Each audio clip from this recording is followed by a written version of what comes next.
France Bardon, Le chemin de la vraie initiation magique, 27, deuxième partie, la pratique. Cours en 10 degrés théorie et pratique, degré 10, volet 1. Formation magique de l'esprit, X. Avant de commencer à pratiquer le 10e et dernier degré de ce cours, le mage fera une sérieuse rétrospection et s'assurera qu'il maîtrise à 100% tout ce qui a été dit jusqu'à présent. Si ce n'était pas le cas, il aura alors à cœur de rattraper tout ce qui lui manque le plus, et il essayera de développer à fond chaque faculté. Toute hâte et précipitation ne sert à rien pour la formation et se fait sentir ensuite défavorablement lors des exercices magiques. Pour éviter des déceptions, le mage prendra par conséquent tout son temps et travaillera systématiquement et suffisamment. Le mage doit savoir que ce dernier degré signifie réellement déjà la fin de sa formation magique concernant la première carte du tarot et qu'il doit être préparé aux travaux magiques supérieurs que je décris dans les 2 prochains ouvrages, la pratique de l'évocation magique et la clé de la véritable Kabbale. Si son travail présentait des lacunes, il ne réussirait jamais à dominer les forces supérieures. Il importe peu qu'il achève ce cours graduel quelques mois plus tôt ou plus tard, le principal est qu'il poursuive son but avec constance, qu'il parvienne aux sommets les plus éclairés de la connaissance divine. En donnant un coup d'œil rétrospectif sur sa formation, le mage verra qu'il a déjà parcouru un bon bout de chemin vers son perfectionnement, bien plus qu'il n'aurait jamais supposé, mais il doit savoir que c'est seulement le premier échelon de l'échelle qu'il veut monter. Si le mage a conscience de toutes les connaissances et de toutes les expériences qu'il peut encore recueillir et s'approprier, il s'inclinera très respectueusement devant la divine fontaine de la sagesse. Il ne peut plus avoir en son cœur de l'orgueil, de l'ambition et de la suffisance, encore moins des qualités mauvaises, car plus il pénètre dans l'atelier de Dieu, plus il devient humble et capable de comprendre. Au 10e degré, la première tâche qui se présente au mage consiste à connaître la sphère des éléments. Il visite avec son corps mental les diverses sphères des éléments, il se transpose par conséquent avec son corps mental dans le royaume des gnomes ou des esprits de la terre, ensuite dans celui des esprits de l'eau qui est ce qu'on appelle le royaume des Nyxers. En outre, il apprend à connaître le royaume de l'air ou des fées et enfin le royaume des salamandres, autrement dit le royaume du feu. À un non-initié, ces possibilités paraîtront fabuleuses, et il considérera que ce qui est rapporté ici est utopique. Pour le véritable initié, il n'y a ni légende, ni conte, quoique ceci soit, au fond, à comprendre symboliquement et cache maintes vérités profondes. Cela vaut aussi pour les gnomes, les Nyxers, les fées et les salamandres. Le mage se persuadera lui-même de l'existence de ces esprits en se basant sur ses propres observations. Un homme non exercé à la magie, dont les sens ne sont absolument pas développés sous le rapport spirituel, n'est sensible qu'aux vibrations du monde matériel et ne peut se faire par conséquent aucune représentation de l'existence d'autres êtres, et encore moins s'en convaincre. La plupart des hommes sont par leur manière de vivre purement matérialiste à ce point aveuglés par la matière, qu'ils ne peuvent concevoir que quelque chose de supérieur, de subtil existe en dehors de notre monde physique et encore moins s'en rendre compte. Il en est évidemment tout autrement du mage exercé qui a sciemment formé ses sens et qui peut de ce fait voir et constater beaucoup plus et se convaincre par lui-même de l'existence des forces, des zones et des esprits supérieurs. C'est aussi en effet le vrai but de notre formation que de développer l'homme au point qu'il puisse apercevoir et dominer, en plus de la réalité physique, les sphères supérieures. Nous ne voulons pas cependant anticiper et développer des thèmes de ce genre, mais nous en tenir plutôt à la pratique qui concerne ce qu'il y a à faire pour parvenir au monde des éléments. Dans l'étude précédente, nous avons appris qu'il y a un royaume des éléments, dans lequel non seulement l'élément lui-même existe, mais aussi les esprits correspondants. La différence entre un homme et un esprit d'élément consiste en ce qu'un homme est formé de 4, respectivement de 5 éléments et dominé par ceux-ci, tandis qu'un esprit d'élément est formé seulement de l'élément le plus pur qui lui appartient. Selon notre concept du temps, un tel esprit a une longévité peut-être plus grande, mais, en revanche, il n'a pas d'esprit immortel. Habituellement, un esprit semblable se redissout ensuite en son élément. Nous voulons nous abstenir provisoirement de décrire les particularités, puisque le mage apprend lui-même à les connaître par des expériences pratiques, ce qui est possible par la transposition de l'esprit. Le mage doit savoir se transposer dans le royaume des éléments et réaliser un contact avec les esprits. Ultérieurement, il réussira même aisément à dominer les esprits des éléments. Je décris en détail les méthodes actives et passives pour citer et appeler un esprit dans notre monde matériel dans le chapitre correspondant de la conjuration du prochain ouvrage, la pratique de l'évocation magique. Que le mage sache, avant toute chose, que le royaume des éléments n'est pas notre monde matériel et qu'il ne peut pas se transposer sans avoir acquis préalablement la faculté requise. Un esprit d'élément ne peut s'entendre qu'avec un semblable, ce qui doit être pris en considération. Un oiseau ne s'entendra qu'avec un oiseau, de même un esprit d'élément. Si un esprit d'élément voulait entrer en relation avec un homme, il devrait prendre la forme et la caractéristique de l'homme pour contacter l'homme en tant qu'homme. À présent, le mage comprend parfaitement pourquoi il eut à effectuer des exercices de métamorphose au précédent degré. Un gnome ne peut jamais comprendre un homme et vice-versa. Lors de l'opération, le mage se transformera en gnome ou le gnome en homme. Le mage doit donc, avant de pénétrer dans le royaume des esprits de la terre, prendre la forme d'un gnome. S'il n'a aucune idée de l'apparence d'un gnome, il doit voir la forme d'un gnome par la voyance, soit en état de transe ou à l'aide d'un miroir magique. Il constatera que les gnomes sont de tout petits hommes semblables aux lutins décrits dans les contes. Le plus souvent, ceux-ci sont pourvus d'une longue barbe, de longs cheveux et d'un long bonnet, leurs yeux sont étincelants et ils portent un petit froc. C'est dans cet aspect ou un ressemblant que le mage apercevra les gnomes dans le miroir magique. Il remarquera aussi que chaque esprit de la terre porte avec soi une petite lampe de différentes puissances lumineuses, avec laquelle il s'oriente dans le royaume souterrain. Lorsque le mage s'est rendu compte de l'apparence des gnomes par la voyance dans le miroir magique, il ne lui reste qu'à prendre en esprit, donc sur le plan mental, la forme d'un gnome. En outre, il doit s'identifier avec l'élémentaire, c'est-à-dire charger son corps entier avec l'élémentaire, sans aucune pression. À présent, le mage n'a plus qu'à se représenter qu'il descend dans le royaume souterrain, donc dans la terre. Là, il se sentira environné par l'obscurité. À l'aide de l'imagination, il se représente une lampe avec une lumière extrêmement belle qui fait disparaître l'obscurité. Lors de ses premiers essais, il ne remarquera que peu de choses. Mais en répétant l'expérience plusieurs fois, il s'habituera à ce point à cette obscurité qu'il apercevra des esprits de même forme que lui, surtout lorsqu'il désire entrer en relation avec ces esprits. Après de fréquents essais, il observera que les esprits deviennent de plus en plus distincts, et il les verra pendant leurs divers travaux dans le royaume de la terre. Dans le royaume des esprits de la terre, il ne doit aborder le premier aucun esprit de la terre.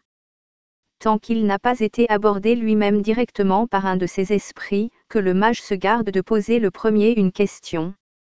Il peut arriver qu'il soit tenté, par les travaux en commun, des gnomes, de faire des remarques, mais le mage ne doit pas se laisser tenter par cela. Autrement, il courait le danger que les esprits de la terre prissent de l'ascendant sur lui, alors que cela doit être effectivement l'inverse. Si ce malheur se produisait, il pourrait arriver que les gnomes liassent, par l'élémentaireux, le mage à ce point par leurs diverses pratiques magiques, qu'il devint alors lui-même un esprit de la terre et qu'il eut à peine encore la possibilité de retourner dans son corps. Puis, au terme d'un délai déterminé, le lien mental entre les corps astral et matériel se déchirerait et la mort physique surviendrait. Un examen médical ne constaterait sans aucun doute qu'un infarctus. Le mage qui est maître de lui-même grâce à l'éducation magique n'a rien à craindre. Au contraire, dès que les gnomes commencent eux-mêmes à parler, ils voient dans le mage un esprit qui leur est supérieur et ils deviennent ses meilleurs amis. La loi du non-dialogue ne vaut que pour les premières visites, plus tard, dès qu'ils seront persuadés que le mage les surpasse par son intelligence et sa volonté, ils n'éprouveront pas seulement un sentiment de joie, mais ils deviendront les serviteurs les plus dociles. Les esprits de la terre sont les esprits les plus proches de l'homme et ils le servent très volontiers, particulièrement lorsqu'ils reconnaissent sa supériorité. Les visites dans le royaume des gnomes sont à faire aussi souvent que possible, jusqu'à ce que ce royaume n'a plus rien de nouveau à lui offrir. Le mage peut beaucoup apprendre des gnomes, et aucun seul livre ne pourrait lui révéler tant de secrets sur la terre comme il peut en apprendre dans le monde des gnomes. Par exemple, le mage peut acquérir la connaissance de la puissance et de l'effet de diverses herbes médicinales, obtenir de la puissance magique sur des pierres déterminées, apprendre où se trouvent des trésors cachés et encore maintes autres choses semblables. Il sera le témoin oculaire de tout ce qui se trouve sous la terre, par exemple, les sources, le charbon, les minerais, etc. En outre, il peut apprendre des gnomes, en les observant, différentes pratiques magiques, qui peuvent être utilisées par l'élémentaire. Le mage constatera avec le temps qu'il y a dans le royaume des gnomes parmi les esprits de la terre divers groupes d'intelligence. Il rencontrera des gnomes qui lui enseigneront l'alchimie. Si le mage a enfin le sentiment d'être chez soi dans le royaume des gnomes, s'il a recueilli toutes les pratiques que les gnomes pouvaient lui enseigner, il peut visiter le royaume le plus proche, celui des esprits de l'eau. Il essayera de la même manière de se concentrer sur un esprit de l'eau dans le miroir magique et de découvrir sa forme et sa taille. Le mage trouvera que les esprits de l'eau ressemblent à l'homme et que leur taille et leurs dimensions sont en tout point les mêmes. La plupart du temps les esprits de l'eau, appelés habituellement Nyxers, sont de belles figures féminines, bien qu'il y ait aussi des esprits de l'eau masculins. Lors d'une visite au royaume de l'eau, il n'est pas par conséquent absolument nécessaire de prendre une forme féminine, et le mage ne le fera que s'il en a envie, en se métamorphosant lui-même en Nyx à l'aide de l'imagination. Cela a bien un avantage, et, en effet, celui d'être alors moins incommodé par les Nyxers, car celles-ci sont non seulement des esprits d'une ravissante beauté, mais avant tout aussi indiscrets et fortement portés à l'amour. Le mage est-il préparé mentalement de sorte qu'il ne s'est rempli uniquement que de l'élément eau, c'est-à-dire qu'il a imprégné son esprit avec de l'eau, il se transpose n'importe où au bord d'un grand lac ou de la mer, selon sa volonté ou son désir, et il va mentalement dans les profondeurs de l'eau. Ici aussi, il ne rencontrera pas dès le début les esprits de l'eau, mais par l'expérimentation fréquente et animée du désir intime d'entrer en relation avec les esprits de l'eau, il les attirera. Au début, il ne verra que des figures féminines qui se déplacent dans l'eau aussi librement que les hommes. Il rencontrera rarement une Nyx antipathique, car ici aussi règne une certaine classe d'intelligence, bien que toutes les dames de l'eau soient ravissantes, il en verra de plus intelligentes, les cheffesses royales, qui sont dotées d'une beauté et d'une intelligence particulières. Le mage observera que ces esprits n'exécutent pas seulement leur danse habituelle, mais qu'ils s'acquittent de divers travaux. Il ne servirait à rien d'en écrire plus long à ce sujet, car le mage pourra en effet s'en rendre compte lui-même. Ici est aussi valable la règle qu'il ne doit jamais aborder un esprit le premier, mais attendre que l'esprit commence lui-même à lui parler, à le questionner, etc. Des cheffesses intelligentes, avec lesquelles le mage entre en relation, il peut en apprendre sur l'élément ou qu'il pourrait lui-même écrire des livres à ce sujet. Non seulement il obtiendra des connaissances sur la vie des poissons, sur les diverses plantes aquatiques, les pierres sous l'eau, etc., mais les différentes pratiques magiques de l'élément eau lui seront également confiées. Que le mage prenne garde cependant à la beauté de tels esprits, afin qu'il ne tombe pas amoureux d'un tel esprit au point de perdre pied. Un tel amour pourrait lui être fatal. Cela ne signifie pas qu'il ne puisse pas trouver de l'agrément en compagnie des ondines. Mais qu'il se souvienne toujours de la devise que l'amour est la loi, mais l'amour à son gré. Une ondine pourrait par sa beauté ravissante, son charme et l'enivrant héros sédant, captiver le mage au point qu'il courait le danger de devenir un des leurs, ce qui entraînerait la mort physique. Combien de mages ont échoué par le fait d'un tel amour malheureux? Que le mage soit par conséquent constamment fort, puisque ce royaume de la sphère des éléments est le plus attrayant, et s'il ne sait mettre un frein à sa passion, il se livrerait totalement aux ondines. Le mage réussit-il à visiter à son gré le royaume des ondines et à apprendre d'elles tout ce que l'élément eau peut offrir relativement au savoir magique, il tourne son attention vers le royaume suivant, celui des esprits de l'air.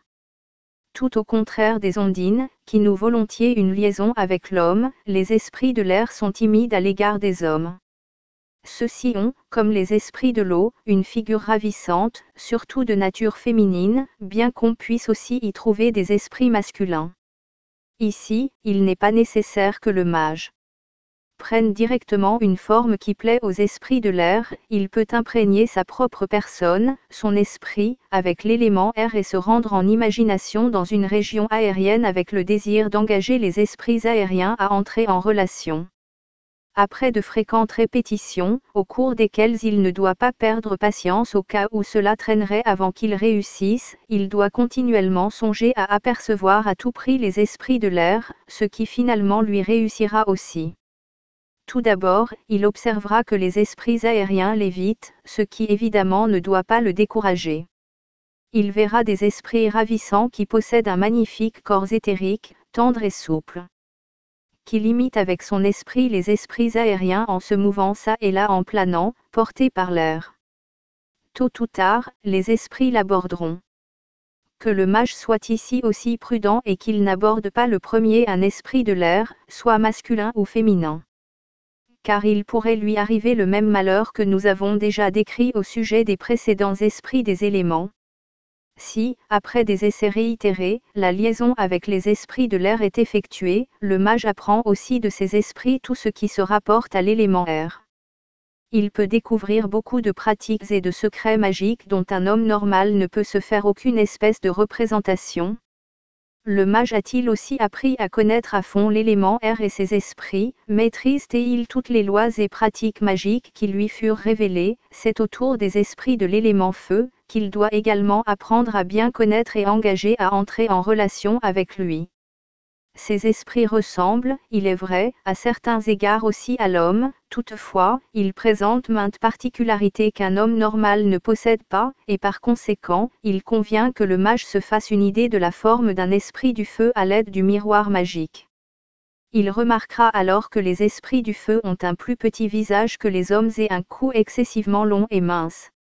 Il transposera par conséquent en imagination son propre esprit dans la forme d'un esprit igné. Il charge ensuite celle-ci de pur élément igné et il se rend, dans la sphère de l'esprit, dans un cratère, le séjour principal des esprits du feu. Dans l'élément précédent, dans l'air, le mage pouvait observer que les esprits aériens sont vagabonds et continuellement en mouvement. Cela est encore plus valable pour les esprits du feu, qui projettent perpétuellement des languettes comme les flammes. Que le mage n'oublie pas la règle suivant laquelle il ne doit pas, transformer en un esprit du feu, aborder le premier un des esprits de ce lieu. Il y a là également des groupes dirigeants, et plus un tel esprit du feu est intelligent, plus sa figure est belle et harmonieuse. Les esprits du feu les plus éminents sont ceux qui ressemblent le plus à l'homme, et le mage aspirera évidemment à nouer une liaison avec les esprits les plus intelligents. Concernant la magie pratique, il apprendra beaucoup sur ce qui peut être obtenu par l'élément feu. Si le mage, à présent, a appris à connaître suffisamment les esprits du feu ou leurs chefs dans des cratères, réaliser la liaison avec eux et expérimenter tout ce qui peut être expérimenté, il visitera ensuite aussi les esprits du feu qui séjournent en plein centre de notre terre. Ces esprits du feu ont des connaissances de beaucoup plus profondes que les esprits du feu séjournant dans les cratères. Ce n'est que lorsque le mage a épuisé tout le savoir sur l'élément feu qu'il peut dire, la conscience tranquille, qu'il est le maître absolu de tous les éléments. Pendant les visites chez tous les esprits des éléments, le mage obtient la certitude que tous ces esprits, aussi intelligents soient-ils, aussi savants qu'ils puissent être, ne sont formés que d'un seul élément, tandis que l'homme incarne tous les 4 éléments et en outre le 5e élément, le principe de Dieu, et ce n'est qu'ainsi qu'on comprendra correctement pourquoi il est dit dans la Bible que l'homme est l'être créé le plus parfait et qu'il fut créé à l'image de Dieu. Le fait que le désir d'immortalité des esprits soit grand et qu'il envie directement l'homme pour cet avantage est motivé par cela. Tout esprit d'élément aspire naturellement à acquérir l'immortalité, et il est conféré au mage d'octroyer cette possibilité à un esprit d'élément. Il n'est pas possible pour le moment de décrire en détail comment réaliser cela, mais tout mage disposera déjà d'une aussi excellente intuition qu'il découvrira de lui-même le procédé. Par ses propres expériences, le mage reconnaîtra lui-même tout ce qu'il peut obtenir des esprits des éléments. Il est logique que ces expériences se transmettent ensuite à la mémoire, donc dans le corps matériel, et un mage pourra utiliser ces expériences, transformées pour la pratique, aussi sur le plan matériel. En magie de la nature, un tel mage pourra accomplir de vrais miracles sous les yeux d'un non-initié. Après ce nouveau progrès où le mage a appris à connaître à fond les 4 royaumes des éléments, à les dominer et où il s'est enrichi d'expérience, il peut établir une liaison avec son directeur spirituel, son gourou ou son ange gardien. Comme nous l'avons déjà mentionné au sujet du commerce passif avec l'au-delà, tout homme a un ange gardien donné par la divine providence, qui dirige et surveille le développement spirituel de l'homme. Dans le commerce passif, le mage est entré la première fois en contact avec son ange gardien. Par la voyance, il pourrait voir son esprit tutélaire soit en état de transe ou dans le miroir magique, s'il désirait ce contact. À présent, le mage est cependant déjà si avancé qu'il peut entrer en relation visible sur le plan mental avec son ange gardien. Réaliser cela n'est pas difficile, supposer que l'esprit tutélaire ne se soit pas déjà fait connaître plus tôt au mage qui maîtrise parfaitement le voyage mental. La pratique de la liaison visible avec l'ange gardien n'exige qu'une chose, à savoir que l'on s'élève en esprit, verticalement, comme saisi et porté par un tourbillon. On peut aussi éventuellement se représenter le processus inverse, c'est-à-dire que l'on n'est pas élevé, mais que l'on est léger comme une plume et repoussé par la terre. Il est possible à chacun de choisir le processus de concentration qui lui plaît. Après quelques essais, le mage reconnaîtra quelle méthode lui convient le mieux.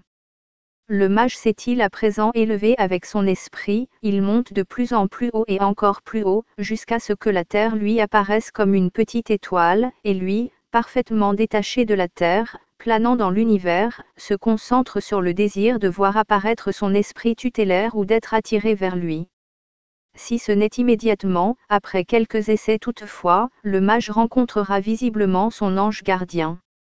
La première rencontre avec son guide spirituel est pour le mage un événement particulièrement marquant, car il a dès lors la possibilité d'être en relation étroite, de bouche à oreille, avec son guide spirituel, et il tiendra surtout à lui demander quand, comment et à quelles conditions il peut prendre contact à tout moment avec lui. L'élève doit alors obéir à tout prix aux ordres du guide, le gourou se charge désormais de la conduite du mage. La liaison avec le gourou a-t-elle été réalisée, le mage commence ensuite la dernière étape de sa formation mentale, et étant donné que le monde matériel n'a plus rien à lui offrir et à lui dire, il visitera d'autres sphères. Il y arrive par le même procédé, en s'élevant de la terre toujours verticalement, en se concentrant sur la sphère qu'il a l'intention de visiter, et selon sa volonté il sera attiré par la zone en question. Étant donné que pour son esprit, les concepts de temps et d'espace n'existent pas, il peut visiter au même instant chaque sphère, soit seul ou en compagnie de son guide. Conformément à l'arbre de vie kabbalistique, il atteindra l'une après l'autre d'abord la sphère de la Lune, puis celle de Mercure, ensuite celle de Vénus, du Soleil, de Mars, de Jupiter et enfin celle de Saturne. Dans toutes les sphères, il rencontre les esprits locaux, il apprend à connaître les lois qui y règnent et les secrets. Le mage a-t-il progressé au point de pouvoir visiter et dominer l'univers, donc les sphères des esprits du système planétaire, sa formation mentale est alors terminée. Il s'est développé jusqu'à devenir un mage parfait, il est devenu un frère de la lumière, un véritable initié qui, à vrai dire, a obtenu beaucoup, mais non tout. Formation magique de l'âme, X. Dans la partie théorique de ce manuel d'enseignement, j'ai parlé du concept de Dieu, et le mage qui a progressé dans sa formation peut s'appliquer à la réalisation du concept de Dieu. Avant de commencer à travailler le dernier chapitre de sa formation, qu'il examine s'il maîtrise parfaitement tous les degrés de la formation de l'âme, s'il a atteint l'équilibre magique et ennoblit son âme au point que la divinité puisse y habiter. Beaucoup de religions parlent de la communication avec Dieu, la plupart soutiennent le point de vue personnel que lorsque l'on s'adresse à Dieu sous la forme d'une prière, d'une adoration ou d'une action de grâce, la communication est déjà obtenue de cette manière. Pour le mage qui a parcouru jusqu'ici le difficile chemin de la formation, cette affirmation n'est évidemment pas suffisante. Dieu en soi et pour le mage l'être, la vérité, l'ordre suprême. Par conséquent le mage a, tout au début de son initiation, dans son ascension, respecté, observé et entretenu en lui l'ordre relatif aux lois universelles, et le concept de Dieu doit aussi être entendu selon cet ordre universel. Le mage, qu'il appartienne à telle ou telle religion, qu'il soit chrétien, juif, bouddhiste, musulman, hindou, brahmane ou s'il préfère une autre caste religieuse et prend le chemin de l'initiation, doit respecter sans exception dans son concept de Dieu l'ordre universel. Le chrétien attribuera également comme son plus grand idéal le Christ, et lui attribuera également les 4 attributs, qualités ou aspects principaux, qui se manifestent dans l'omniprésence. Les 4 attributs principaux sont, la toute-puissance, la sagesse ou l'omniscience, l'amour universel ou la miséricorde et l'immortalité. Le mage ne considérera pas son Christ en tant que phénomène doté seulement d'une qualité mais il l'adorera également comme la divinité suprême en rapport avec les lois universelles relatives aux 4 éléments. Cela est aussi valable pour les fidèles du bouddhisme ou d'une autre religion. Si le mage travaille correctement et s'il a atteint la maturité magique, il divisera son principe divin en ses 4 fondements avec leurs attributs principaux conformément aux éléments, et ces 4 aspects principaux de sa divinité représenteront sa suprême conception de Dieu. La représentation de son Dieu ne doit pas être liée à une personne vivante ou décédée, elle peut se manifester symboliquement. Que le mage se représente comme symbole de sa divinité suprême un Christ, un Bouddha, une Dévi, un soleil, une lumière ou une flamme ou autre chose, au fond, cela revient au même. Il s'agit ici moins de la représentation que de la qualité qu'il met dans la représentation. En tout cas, un mage de n'importe quelle religion doit se représenter son Dieu comme étant l'être suprême, le plus cher, le plus précieux et le plus adorable, au-dessus duquel il n'y a pas de surdieu. Le commerce ou la liaison avec sa divinité, son Dieu, peut être établi de 4 manières différentes. 1. La manière mystico-passive. 2. La magico-active. 3. La concrète et 4. L'abstraite. Le véritable mage doit maîtriser toutes les 4 formes, et il lui est possible de choisir ensuite la manière ou la forme pour sa communication ultérieure permanente. La forme mystico-passive de l'union avec Dieu est propre à la plupart des saints et des croyants à qui le principe divin se manifeste d'une manière quelconque. Parce que par ce procédé le mage ne sait pas de quelle façon Dieu se révèle à lui, cette sorte de révélation se manifestera conformément à sa suprême conception. À un chrétien dans un quelconque symbole solide, comme dans la figure du Christ, sous la forme d'une colombe blanche, du Saint-Esprit, d'une croix, cela joue en effet un rôle secondaire. Il s'agit ici principalement de la qualité ou de l'attribut de la divinité qui se manifeste à la personne en question. La profondeur, l'intensité et la pénétration de la révélation divine dépend de la maturité mentale et psychique de la personne concernée. Cette sorte de révélation arrive à tous ces hommes qui par la méditation profonde ou la prière tombent en extase. Tous les mystiques, les théosophes, les bhakti-yogis, etc. voient dans cette sorte de révélation divine l'accomplissement de leur aspiration. L'histoire livre beaucoup de précisions sur cette union mystique avec le Christ, et c'est pourquoi il n'est pas nécessaire de les citer séparément. La deuxième espèce de révélation divine est la magico-active, qui est propre à la plupart des mages. Le mage exercé essaie de s'approcher de sa divinité ou d'entrer en contact avec elle par des appels. Ici on peut également parler d'une forme extatique, toutefois celle-ci ne se manifeste pas d'elle-même comme lors de la précédente espèce de révélation, mais elle est réalisée consciemment degré par degré. Par cette méthode ou manière de révélation l'intérieur, c'est-à-dire l'esprit du mage, fait la moitié du chemin vers Dieu, et Dieu vient à mi-chemin à sa rencontre. L'appel de la divinité de cette manière magico-active est théurgique et réellement magique, et le mage ne peut alors se la permettre que s'il a vraiment atteint la bonne maturité magique. La manière d'appeler est une question individuelle, car il n'y a pour elle aucune méthode concrète. L'appel mystico-passif de Dieu aussi bien que le magico-passif peut s'effectuer concrètement et abstraitement. L'appel concret consiste à se représenter sa divinité dans une forme déterminée, tandis que l'appel abstrait repose sur la représentation de l'idée divine abstraite des attributs de Dieu. La pratique des différentes possibilités de révélation du concept de Dieu est extrêmement simple. Si le mage médite dans la kasha, c'est-à-dire en transe, sur son Dieu et ses attributs et si le symbole divin attendu lui apparaît pendant la méditation, on peut alors parler d'une révélation divine mystico-passive. Mais si le mage appelle au moyen de son imagination plastique en lui ou en dehors les différents attributs de sa divinité, qu'il se les représente dans une forme concrète ou abstraite, il s'agit d'un appel de Dieu magico-actif. Celui qui est parvenu à ce degré de la formation, peut non seulement obtenir l'union mystico-passive avec Dieu, mais aussi la magico-active. C'est pourquoi je donne la préférence aux méthodes des formes concrètes et abstraites que le mage peut maîtriser. Un bon exercice préparatoire à la manifestation concrète de la divinité consiste à mettre devant soi une image, une figurine ou un symbole de la divinité adorée. Le mage est assis dans sa position asana et fixe l'image intensivement jusqu'à ce que, s'il a les yeux fermés, l'image de la divinité lui apparaisse. Ensuite il peut aussi voir encore l'image de sa divinité adorée, lorsqu'il la fixe, sur une proche surface blanche.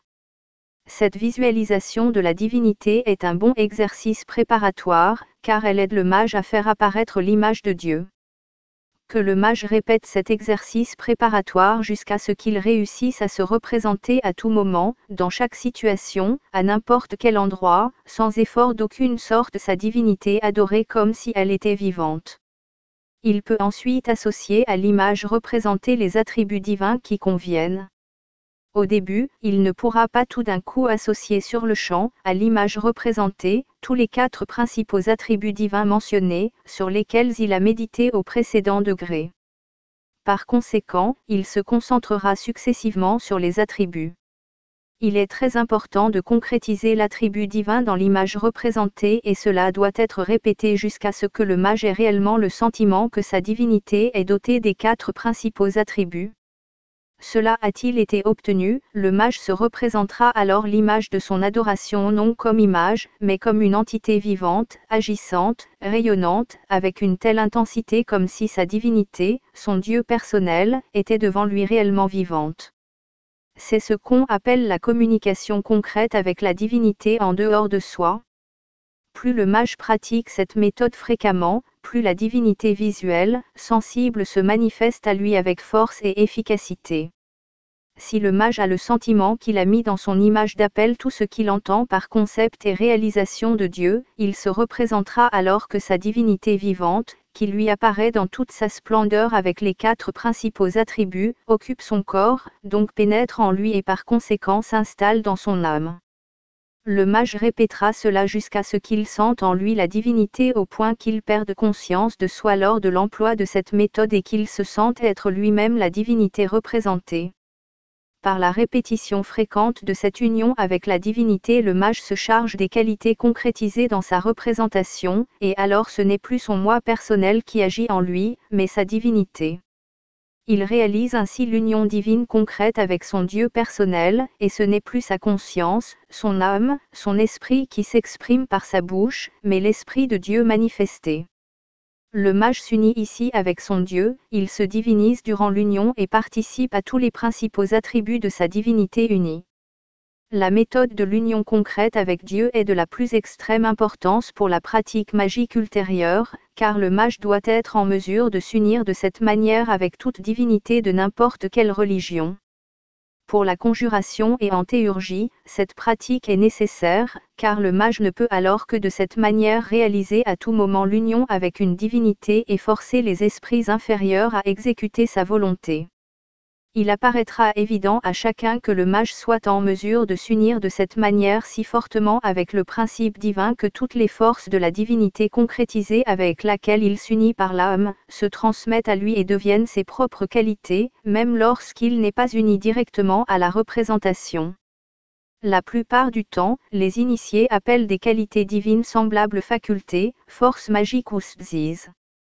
Le mage maîtrise-t-il bien l'union divine concrète avec la divinité imaginée, il commence à réaliser la forme abstraite de l'union avec son Dieu. Au début, il peut associer l'idée de Dieu à une représentation auxiliaire, comme, par exemple, à la lumière, au feu, etc., mais plus tard, il fera aussi abstraction de celle-ci et ne projettera que la qualité tout d'abord en dehors de lui et puis en lui. Il faut ici aussi lier tout d'abord la qualité d'un attribut divin à l'organe qui correspond aux éléments, de sorte que, par exemple, la toute-puissance est ressentie abstraitement dans la tête, l'amour dans le cœur, et ainsi de suite. Par la réitération fréquente de cet exercice, on s'identifiera tellement avec l'idée abstraite de Dieu qu'il ne sera plus nécessaire de se représenter une partie ou un organe du corps. On peut ensuite associer les 4 principaux attributs à une idée unique qui permet d'apercevoir en soi-même notre concept de Dieu dans sa forme suprême. Par réitération également fréquente, la manifestation de Dieu sera tellement approfondie que l'on aura le sentiment d'être soi-même Dieu. L'union avec Dieu doit être profonde au point que, pendant la méditation, aucune divinité ne soit en moi ou en dehors de moi, mais le sujet et l'objet doivent être tellement confondus qu'il n'y ait que « je suis Dieu ». Ou comme les hindous disent dans les Védas, « Te toi Messiah, tu es cela ». Parvenu à ce point, le mage a terminé son éducation magique sous la forme astrale, il n'a plus besoin qu'à approfondir encore ses méditations et à affermir sa divinité par d'autres exercices. Les relations avec les divinités. Si le mage est si avancé dans la réalisation de Dieu qu'il peut s'unir avec chaque divinité, chaque intelligence, chaque esprit divin supérieur, il est en mesure d'agir non comme mage, mais comme Dieu dans la sphère désirée. Ici se termine pour le mage la formation magique de l'âme du dernier degré.